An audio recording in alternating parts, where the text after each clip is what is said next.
The law says that Dustin Duren is not guilty. The law says that Dustin was justified when he shot Caytlyn Nafziger. The law says a person has the right to use deadly force when they reasonably believe that someone is committing or about to commit a kidnapping. Caytlyn had kidnapped Dustin's child before. She had a plan to kidnap his children again. She told Dustin he would never see his children again, and she was holding Elowen hostage in front of him. Dustin reasonably believed that Caytlyn was committing or about to commit a kidnapping. Dustin Duren is not guilty. This is a case of secret plans, broken promises, and a father's unyielding love. It is about a Marine reacting to a threat toward his beloved daughter. A horrific tragedy, but not a criminal offense. The law says that Dustin Duren was justified when he shot Caytlyn Nafziger. Dustin Duren is not guilty. Caytlyn Nafziger went to Dustin's apartment in Berlin in late February 2024 under false pretenses. She told him that she was there to drop off his daughter Valen, but she was actually there with a secret plan that she came up with together with her Aunt Brenda, a secret plan to take both kids to Minnesota without Dustin knowing, a secret plan to kidnap the children. And it wasn't the first time that Caytlyn Nafziger had kidnapped one of their children. When the family lived in Las Vegas, Caytlyn walked out of the house with baby Valen in the stroller. She pretended she was going to the park. Hours later, she hadn't returned. Dustin went to the park to look for them, and they weren't there. Caytlyn had taken the baby not to the park, but to the airport. She was flying to Minnesota with their baby, moving out of the state with Dustin's child, without telling him, without getting his agreement, without even letting him say goodbye. Caytlyn had kidnapped Dustin's child before, and when she came to New Hampshire, she planned to do it again. Caytlyn and Brenda had a secret plan to kidnap the kids, to unlawfully interfere with Dustin's custodial rights, to take both Elowen and Valen to Minnesota without even telling Dustin. But that secret plan was interrupted. Caytlyn had to change her plan once Dustin began to figure out that something wasn't right. And here's what happened. First, Brenda drops Caytlyn off at the restaurant rather than sticking around to take Caytlyn back to her place in Hampton. Then, Caytlyn wants to go back to Dustin's apartment in Berlin, where she had told him before she didn't want to stay. The next day, Caytlyn won't tell him when she is planning to leave. Caytlyn is acting suspiciously. She's ignoring him, doing something on her phone, refusing to engage about what is happening with their children and what she is planning to do. And this is the exact same thing that she did last time she kidnapped one of their children. And so Dustin is getting more and more suspicious. After Caytlyn ignores him all afternoon, Dustin decides that Caytlyn, who's refusing to communicate with him, is no longer welcome in his apartment. He tells her she needs to leave. She ignores him again. He tells Caytlyn it's time to leave and he will drive her back to Brenda's place. And to get ready to go, he puts Valen in the car seat near the kitchen. And when Dustin tells Caytlyn that she's no longer welcome at his place, Caitlyn's secret plan to kidnap the children is interrupted. Caytlyn realizes she is not going to be able to steal the kids away from Dustin without him knowing. and so Caytlyn changes her plan.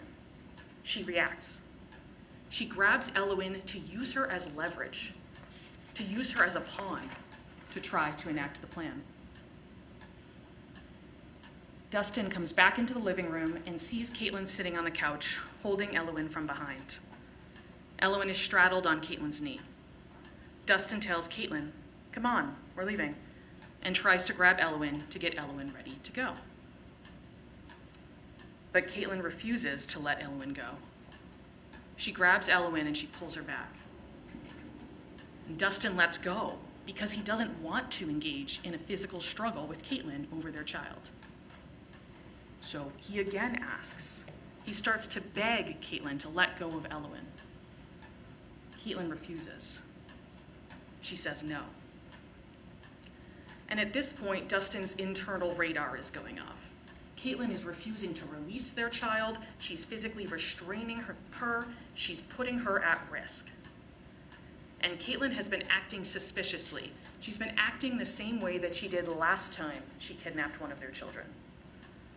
Caytlyn is beginning to become a threat. Dustin is a Marine. He's trained to respond to threats, and he's responding at this point in the way he has been trained. He's at condition orange. He feels there is a danger to his child, and at condition orange, he's focused in solely on that threat and his need to protect his child. Dustin is begging and pleading with Caytlyn to just let Elwyn go. And Caytlyn again refuses. Caytlyn tells him that unless he pays her $2,000 a month, she is taking the children back to Minnesota and he will never see them again. Let's be clear, she is not asking for child support. She is not asking for money to help her take care of the children. She is asking for money so that he can have the children. She's asking him to pay her money so that he can keep the children. At this point, she's holding Dustin's child hostage, holding her for ransom, saying that she'll only release her if he gives her money. And she's also threatening to call the police and to lie to them, to tell them that Dustin took Elwyn to Berlin without permission, and that she's going to lie to the police unless he gives her money.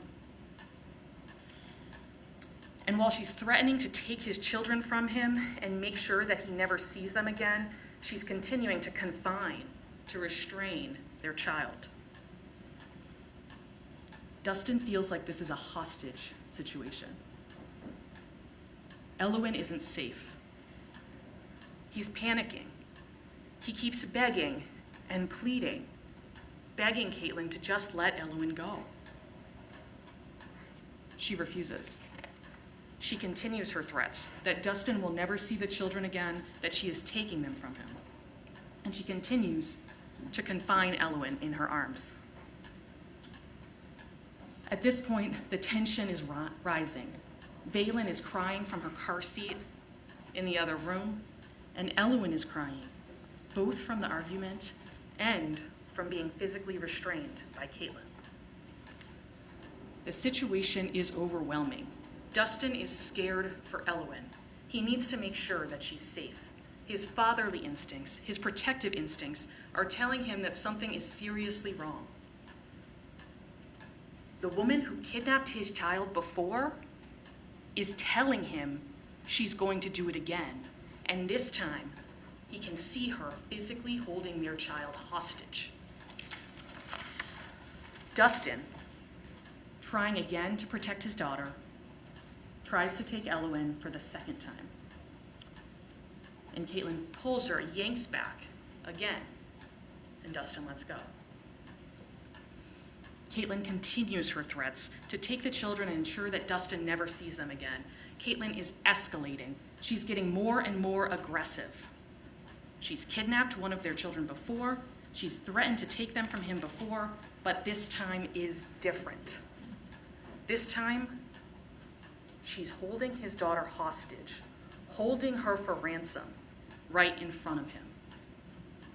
This time, she's confining his daughter, restraining his daughter, using physical force against his daughter. And Caytlyn had been on the phone. Dustin's thinking, is there someone outside, maybe Brenda, waiting? He's thinking, she's saying she's taking my kids from me. She must have a plan. And Dustin tries one more time to take Elwyn, to free her, to make sure she's safe. This time, he tries harder. He tries to grab one of Caytlyn's wrists with one hand and wrap his arm behind Elwyn with another so that he can free Elwyn from Caytlyn's restraint. But instead of letting go, Caytlyn gets more aggressive, more physical. Caytlyn braces her leg against the table. She yanks back even harder than she has before. She pulls, she twists, she bear hugs Elwyn. And Elwyn lets out a scream, a cry of pain from being yanked back by Caytlyn. Dustin and Elwyn lock eyes, and Dustin sees Elwyn's fear and her pain. And hearing Elwyn scream is horrific. It's a line that has been crossed. Elwyn is about to be kidnapped. Elwyn is in immediate danger. And so Dustin acts immediately. And he very, very quickly, with deliberate motion and without conscious thought, acts the way that he has been trained. The only thing in his mind is save Elwyn. His internal radar goes into condition red when a threat is so immediate, a danger so imminent that you need to take action. Like he had been trained, instinctually, automatically, he grabs his gun, chambers around, grabs the collar of Elwyn's shirt with one hand, and pulls her as far toward him as he can while Caytlyn is still restraining him. And while Elwyn is still in Caytlyn's arms, still being held hostage, he fires a single shot. And immediately after he shoots, Elwyn is released from Caytlyn's arms, and she is freed. Elwyn wraps her arms around Dustin, and he runs out of the house and puts her in the car. He talks to Elwyn and makes sure that she is physically unharmed. But he's still in this heightened mode, this need to protect his kids. He grabs what he thinks they would need, he puts Valen in the car, and he drives. And once he's on his way, once he knows both kids are safe, once he's out of condition red, he feels horrible. What has happened is tragic. Caytlyn is someone he cares about and who is important to him and his children. He knew that he had been acting to save Elwyn, but that doesn't mean he isn't devastated by what just happened. And he knows he needs to turn himself in, but he wants to spend some time with the girls first to make sure that they are unharmed, to make sure that they are okay, not just physically, but mentally. He calls his mom. He tells her he shot Caytlyn. He tells her to call the police.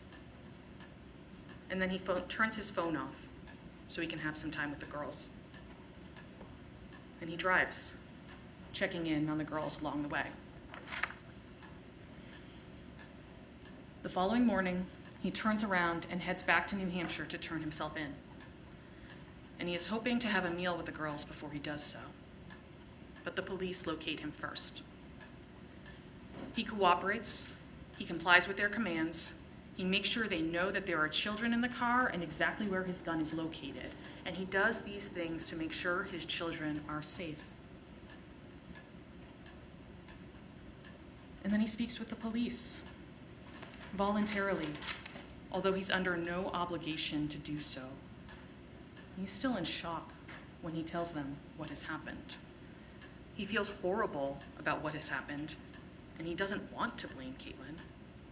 He doesn't know New Hampshire's law on justification, and he doesn't know the law of defense of others. All he knows is that he was acting to protect Elwyn. When the state played the video of his interview, the last thing we heard Dustin say was about Elowen. He says, not that it even justifies anything, but it's like, she's just my everything. And Dustin's right that Elowen is his everything, but he doesn't know the law. The law says that Dustin is justified. The law says that Dustin is not guilty. The judge will instruct you on the law. He will tell you, evidence has been presented that Dustin acted in defense of another with respect to each of the charges. He will tell you that you must find Dustin not guilty unless the state proves beyond a reasonable doubt that he did not act in defense of another. And the state cannot meet its burden. Dustin did act in defense of Elowen. He is not guilty. The judge will tell you that when looking at the evidence that Dustin acted in defense of Elowen, you should consider all the circumstances surrounding the incident. You should consider how he acted under the circumstances as they were presented to him at the time, and not necessarily as they appear upon detached reflection. The judge will tell you that Dustin had the right to use deadly force to defend Elowen if he reasonably believed that Caytlyn was committing or about to commit a kidnapping. Dustin's belief that Caytlyn was about to commit a kidnapping was reasonable. Dustin had the right to use deadly force. Dustin is not guilty. And consider all the evidence you've heard that Caytlyn was about to commit a kidnapping. And I'm going to highlight just 4 of the many things that you've heard.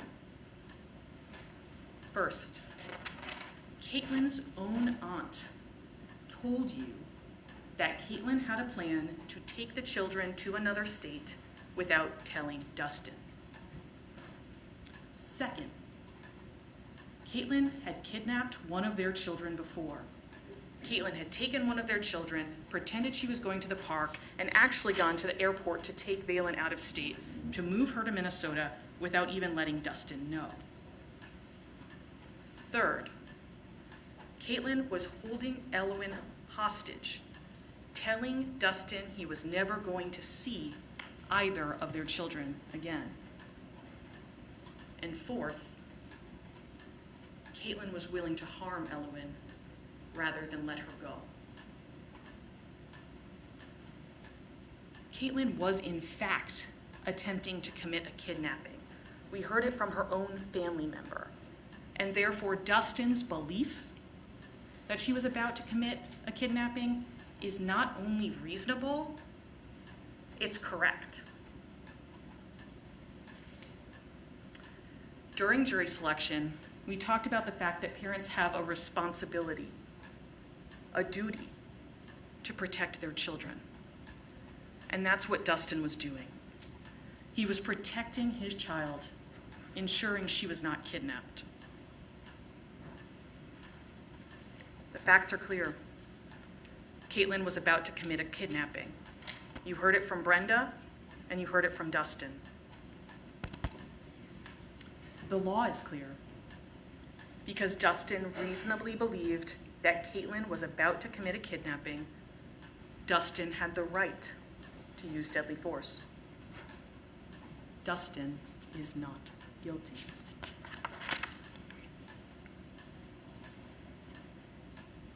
The state gets to make its closing argument last, and Dustin won't have the opportunity to respond. So let's talk a little bit about what the state is likely going to say and about the evidence the state presented or didn't present during the trial. First, you should not automatically believe that what the state is telling you is correct. The state showed you that in its opening statement. The state's claims about what the evidence would be in its opening statement were wrong, and they were misleading. Here's one example of when they were wrong about the evidence. The state told you, even put up on its big fancy screen, that Dustin was asked, "Fair to say you know you are endangering Elowen," and that he said yes. But the sergeant, the police officer, the state's own witness, told you that what actually happened was the exact opposite. Dustin said, "Could it be that I'm endangering Elowen by what I did?" And I would very much say no. Dustin was asked, "Fair to say you know you weren't endangering Elowen," and that's what he said yes to. What the state told you about the evidence was wrong. What the state told you about the evidence was misleading. It told you that Dustin said the shooting was very deliberate, but it didn't tell you that that wasn't all he said. He said it was very, very fast, very deliberate. And that was misleading. That left out half the sentence to create a misimpression. The state also got it wrong when they said that Dustin grabbed Elowen, she was in his arms, he stepped back, and then he shot. That's what the state said happened in its opening statement, and that's not what happened. And the state knows that's not what happened. The state had proof in their evidence that what they are saying happened is not true. Their claim that he had Elowen in his arms and stepped back is not true. How do we know that? We know that because the range of fire was close enough that Caytlyn's hair got caught in the slide of the gun. Objection. May counsel approach. The state didn't present any evidence that it tested the hair. The state didn't present any evidence about whose hair it was. The state didn't have its witnesses talk to you about the hair that was removed from the slide of the gun. And the state didn't talk about the fact that hair had been removed from the slide of the gun during its opening argument.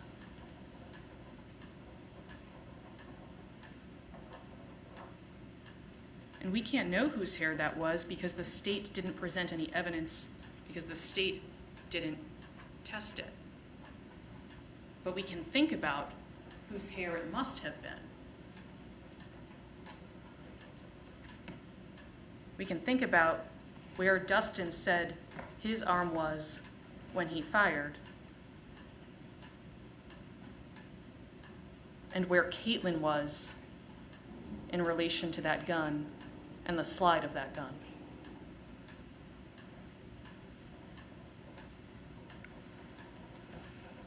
We can think about the fact that Caytlyn's hair wouldn't have gotten caught in the slide of the gun if he had grabbed Elowen, taken a step back, and then shot.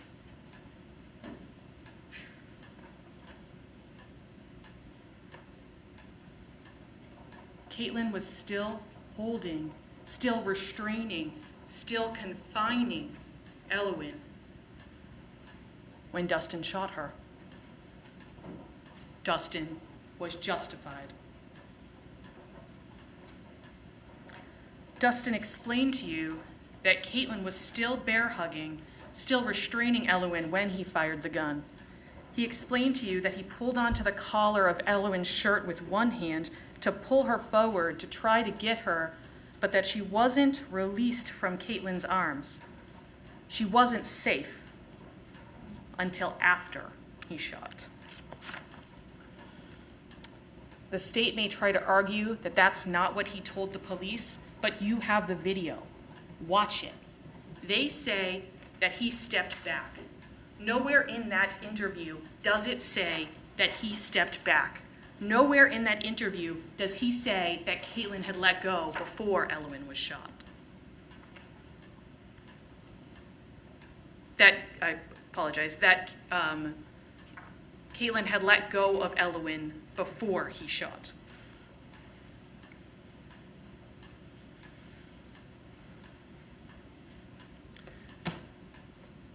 expect the state will make a big deal of the fact that the medical examiner told you that there was no evidence of close-range firing. But that just means that some of the markers that the medical examiner would look for weren't there. The medical examiner told you that he couldn't say exactly where the shot was fired.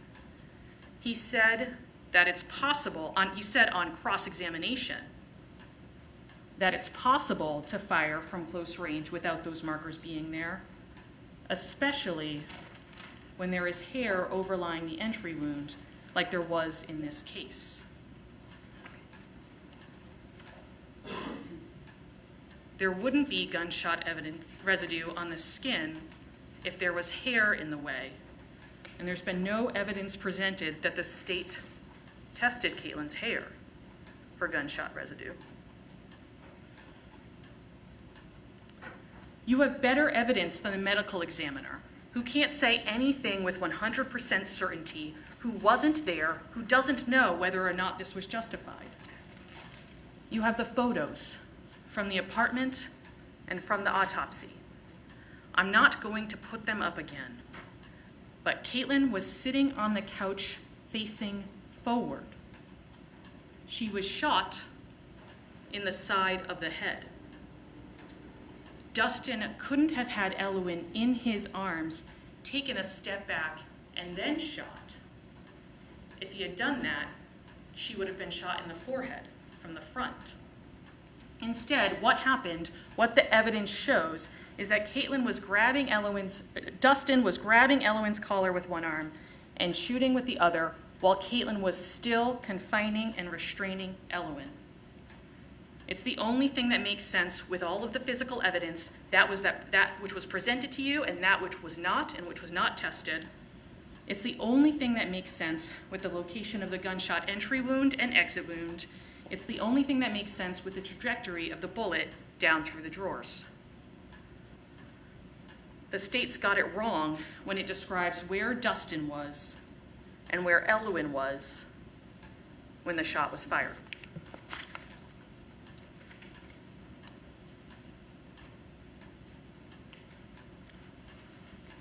The evidence that the state presented about what Elwyn says happened also gets it wrong. It's also misleading. The only evidence the state presented about what Elwyn says happened comes from a doctor, not from a police officer or an investigator. Let's go over exactly what Dr. Robertson said. Dr. Robertson was leading Elwyn. She was asking her pointed questions, trying to figure out whether she had any medical issues, based on the only information the doctor had at the time, which was that Dustin shot Caytlyn. Dr. Robertson did the best exam she could with that limited information.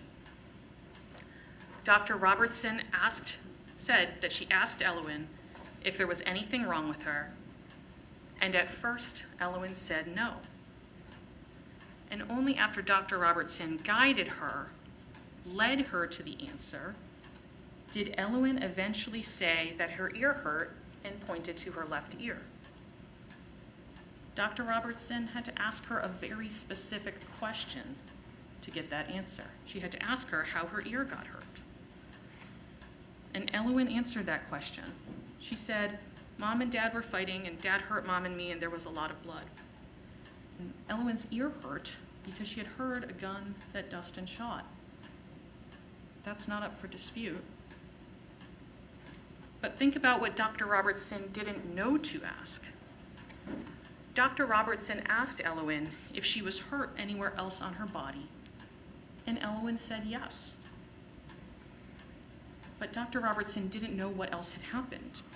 She didn't know that Caytlyn had grabbed Elwyn, yanked her, pulled her, twisted her, made her scream in pain. And so the doctor couldn't get the right information out of Elwyn. The doctor didn't know what questions to ask to help Elwyn explain why else her body hurt. Elwyn was just 4 years old, and the doctor, who didn't know everything that had happened, couldn't ask her the right questions to get the full story from her. The state didn't have Elwyn testify. They didn't present testimony of any police officers or investigators who had spoken to Elwyn. They didn't give you the full picture of what Elwyn said. They gave you one small glimpse from a doctor who was there to treat Elwyn, not to interview or investigate. And the doctor didn't know what had happened and didn't know what to ask. You didn't hear the full story of what Elwyn said.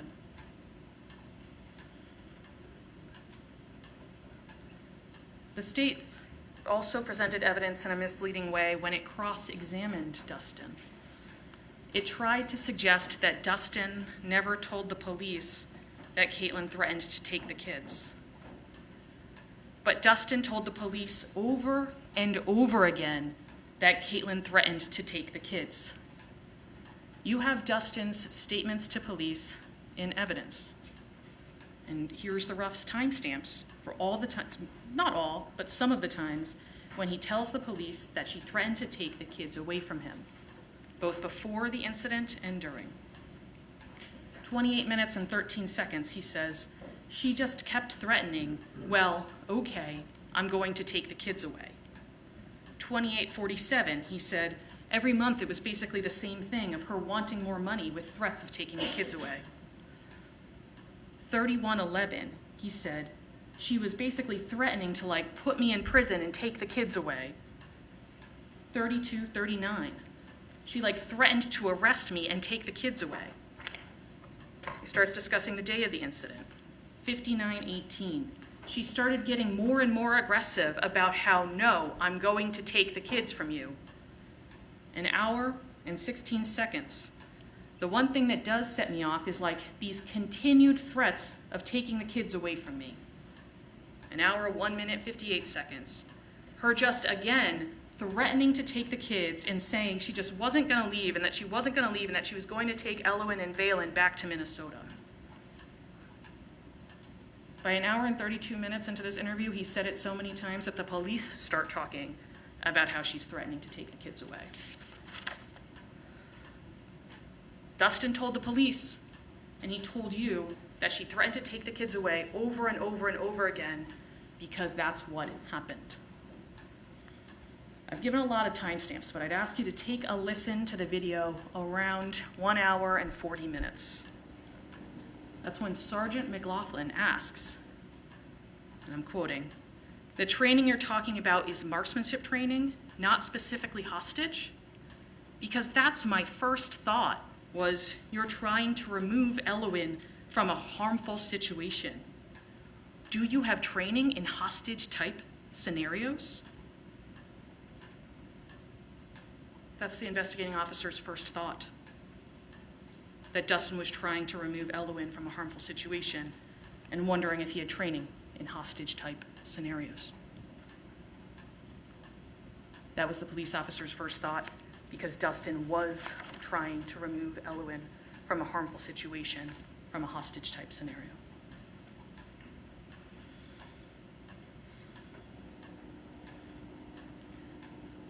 Think about the evidence that the state didn't present to you. The state didn't call Brenda. The state didn't talk to you about or present evidence of testing of the hair stuck in the slide. The state didn't ask the medical examiner about how hair impacts gunshot residue. The state didn't have a police officer who spoke to Elwyn testify. The state had Dustin's phone. They had his text messages with Caytlyn, his text messages with Lori, his text messages with Rob, but they didn't show them to you. They didn't want you to hear what they said. And those text messages prove that what Dustin told you is true. Objection.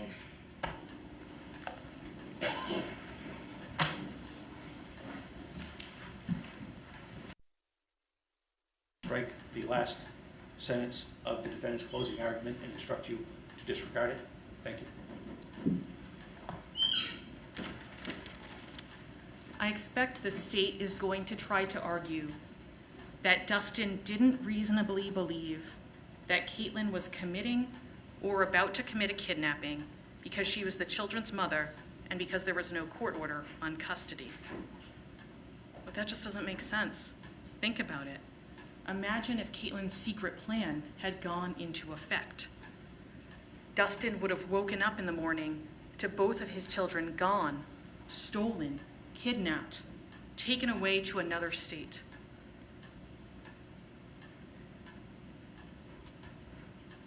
We are talking about unlawfully taking children away from their father to another state permanently without him knowing. We are talking about coming up with a secret plan. We are talking about deception. We are talking about Caytlyn planning to commit a crime. Dustin reasonably believed that Caytlyn was about to commit a kidnapping. And the fact that she's the children's mother doesn't change that.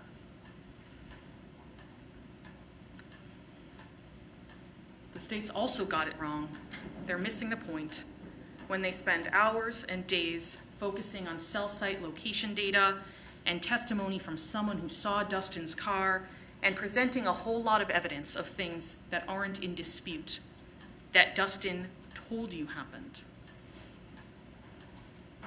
They're focusing on what happened after the shot was fired. But what matters in this case is what was happening immediately before and while the shot was fired. This whole case is about Dustin's defense of Elwyn, that Dustin was justified under the law. Dustin wanted to spend more time with his girls. That's not a crime. He's not charged with anything related to that. It's only human nature. It's a father wanting to make sure his kids are okay. He wasn't denying what had happened. He called his mom and told her. He knew his dad would call the police. He made sure they knew the girls were okay, and he told them that after he took some time with the girls, he was going to turn himself in. He didn't deny what had happened when he waived his right to remain silent and spoke voluntarily with the police. And he didn't deny what had happened when he took the stand here yesterday and spoke to you. Nothing that happened after the fact changes what happened in that apartment. It doesn't change that Dustin reasonably believed that Caytlyn was about to commit a kidnapping, that Caytlyn had a kidnapping plan, that Dustin was justified under the law.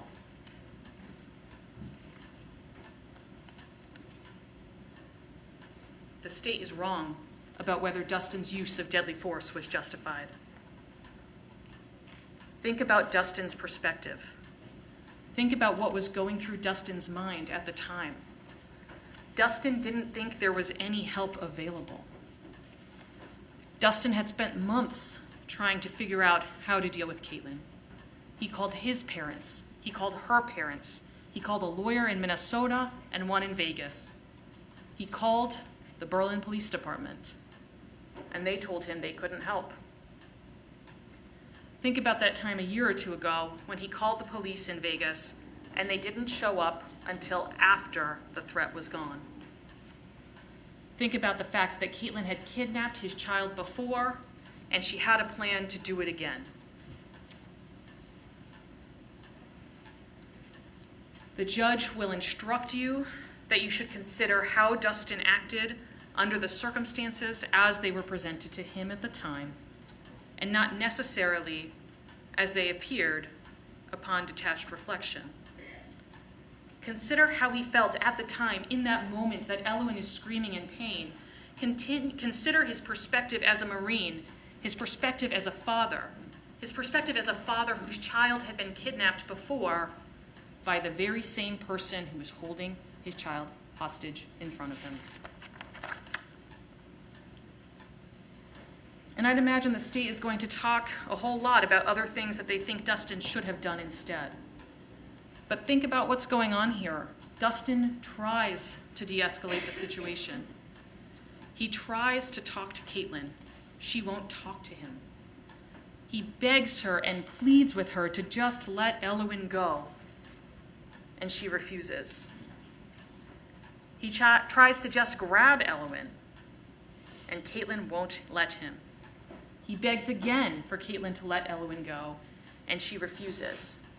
He tries to get Elwyn a second time, a third, and the third time he tries even harder, grabbing Caitlyn's wrist with one hand and trying to pull on Elwyn from behind.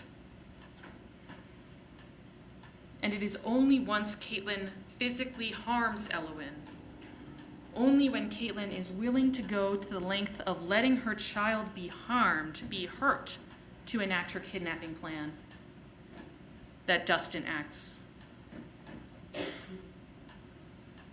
Even when Dustin grabbed the firearm, even when Caytlyn heard him chamber around, she still didn't let Elwyn go. Even when Dustin pointed the firearm at her, Caytlyn still didn't let go of Elwyn.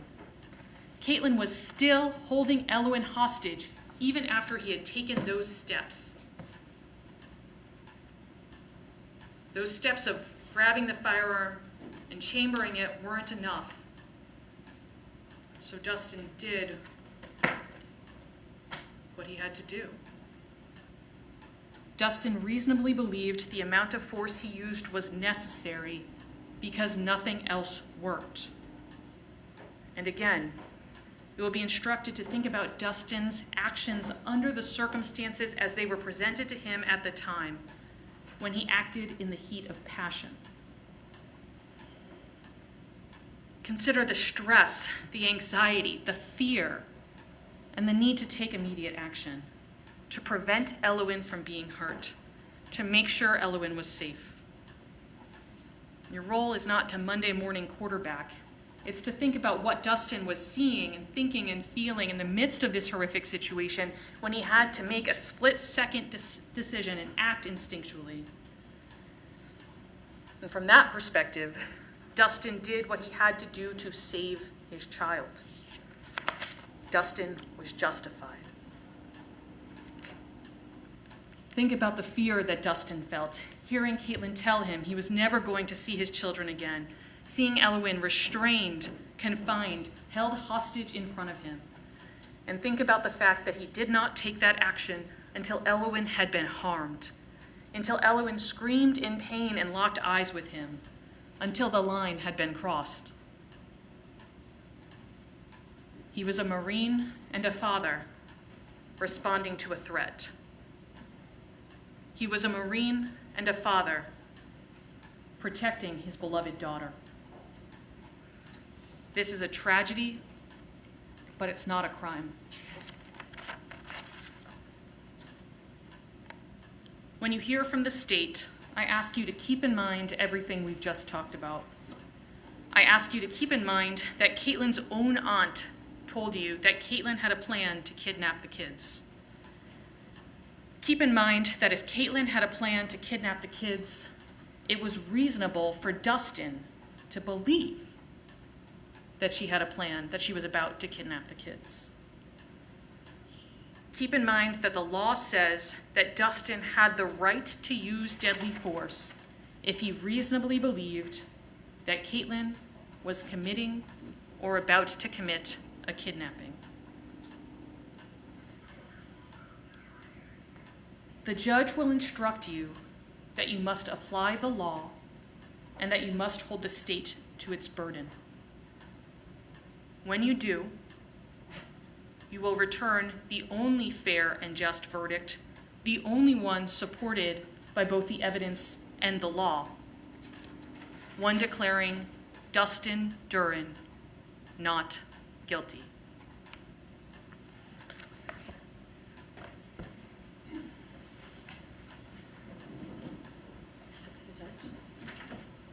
Members of the jury will take